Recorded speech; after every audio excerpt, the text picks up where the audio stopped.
From complexity to simplicity, we have made maths easy. Welcome to Philemathics series. Subscribe now and let's make mathematics an exciting journey together.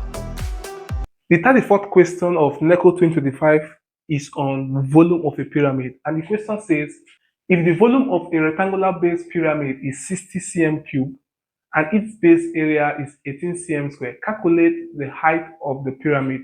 So you want to record the volume of the pyramid. The volume is given as 1/3 base area times height. And so we are given the volume as 60, 1/3, and the base area as 18. We are looking for the height.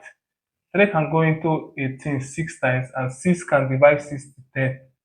So height is simply 10 cm, which is A. Thank you for watching.